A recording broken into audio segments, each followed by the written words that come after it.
తెలుగువారి ఆత్మగౌరవం మరియు ఆరాధ్య దైవం ఎన్టీఆర్ అని మాజీ మంత్రి అమర్నాథ్ రెడ్డి కొనియాడారు.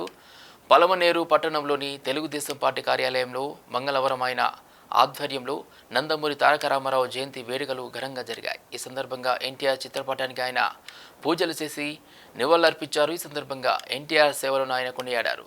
సినీ రాజకీయ జీవితంలో ఆయనకు సాటి లేరని, ఆయన ఆశయ సాధనకు ప్రతి ఒక్కరూ కృషి చేద్దామని ఆయన పిలుపునిచ్చారు. ఈ కార్యక్రమంలో నాయకులు, కార్యకర్తలు పాల్గొన్నారు.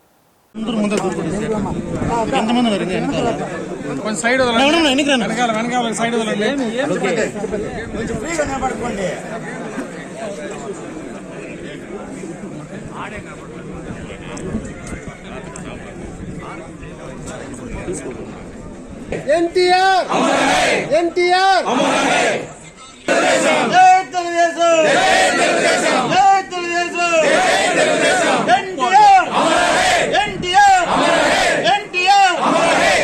చూడు సామె అందరూ ముందు ఎంతమంది కొంచెం సైడ్ వెనకాల సైడ్ పడుకోండి.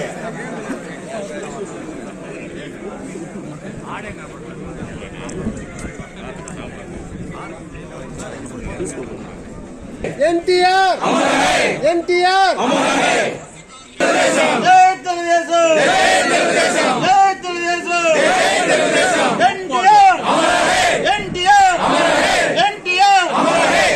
చూడు సామె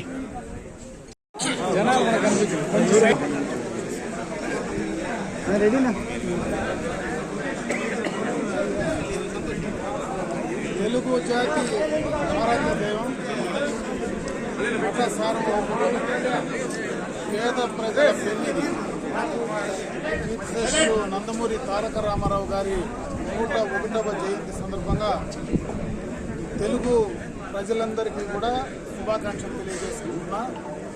తారక రామారావు గారు ఆయన సినీ జీవితంలో మనకు చరిత్రలోకి వెళితే ఒక సినిమా నటుడిగా భగవంతుణ్ణి మనము డైరెక్ట్గా చూడలేం, కానీ భగవంతుని స్వరూపం ఎట్లా ఉంటుందో ఆ రకంగా ఉండేటువంటి వ్యక్తిగా, ఆ రకంగా భగవంతుని యొక్క స్వరూపాన్ని పూర్తిగా కూడా తెలుగు ప్రజలకు, యావత్ దేశానికి అందించినటువంటి మహానుభావుడు నందమూరి తారక రామారావు గారు.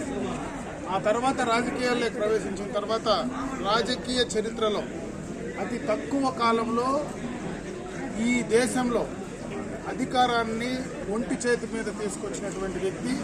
అధికారం వచ్చిన తర్వాత పేద ప్రజల కోసం ఆయన తీసుకున్నటువంటి సంక్షేమ కార్యక్రమాలు ఈ రోజు వరకు భారతదేశంలో మరి ఆంధ్ర రాష్ట్రాల్లో ఎక్కడైనా ఆయన ఆ రోజు ఏవైతే సంక్షేమ కార్యక్రమాలు తెచ్చాడో అవి ఈ రోజు దాకా కూడా ఏ ప్రభుత్వాలు వచ్చినా కొనసాగించినటువంటి సందర్భాన్ని ఒకసారి గుర్తు చేస్తూ, ఎంతో దూరదృష్టితో ఈరోజు మన చిత్తూరు జిల్లాను ఒకసారి చూస్తే, మన సమైక్య చిత్తూరు జిల్లా గతంలో ఏదైతే ఉన్నదో ఉమ్మడి చిత్తూరు జిల్లాకు సంబంధించి ఈరోజు తిరుపతిలో ఉన్నటువంటి ఇన్స్టిట్యూషన్స్ అన్నీ కూడా అటు వైద్యపరంగా కానీ విద్యాపరంగా కానీ ఆనాడు ఆయన వేసినటువంటి బీజాలే ఈరోజు రాయలసీమ మొత్తం కూడా పేద ప్రజలకు అందరికీ కూడా కనపడినటువంటి, దానివల్ల ఎన్నో ఫలాలు ఈరోజు అనుభవిస్తూ ఉన్నారు.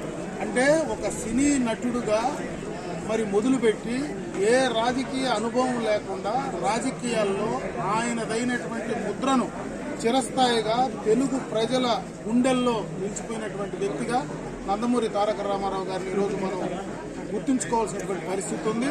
ఈ జన్మదినం సందర్భంగా ఆయన ఆశయాలను కొనసాగించడానికి తెలుగుదేశం పార్టీ ఏదైతే ఆయన స్థాపించారో ఆ పార్టీ ఆ విధానాలు కానీ, ఆ పార్టీ ఆశయాలు కానీ మరి చంద్రబాబు నాయుడు గారు ఈరోజు ఎన్టీ రామారావు గారు ఆనాడు ఏదైతే తీసుకున్నారో దాన్ని కూడా ఈరోజు కొనసాగిస్తా ఈరోజు పార్టీని బ్రహ్మాండంగా కూడా ముందుకు నడిపించేటువంటి పరిస్థితి ఈరోజు ఉందని చెప్పి ఒక సందర్భంగా తెలియజేసుకుంటూ, ఆయన ఆశయాలు కొనసాగించడానికి తెలుగు రాష్ట్రాల్లో ఉండేటువంటి తెలుగుదేశం పార్టీ అభిమానులు, కార్యకర్తలందరూ కూడా అదే రకంగా ఎన్టీ రామారావు గారిని ఒకసారి స్మరించుకొని ఆయన ఆశయాలను ముందుకు తీసుకెళ్లాలని చెప్పి మనస్ఫూర్తిగా కూడా వాళ్ళందరికీ తెలియజేసుకుంటూ, మరొకసారి కీర్తిశేషులు నందమూరి తారక రామారావు గారు, తెలుగుదేశం పార్టీ వ్యవస్థాపక అధ్యక్షులు ఎన్టీ రామారావు గారు ఈ యొక్క జన్మదినం సందర్భంగా అందరికీ కూడా మరొకసారి శుభాకాంక్షలు తెలియజేసుకుంటూ సెలవు తీసుకుంటాం.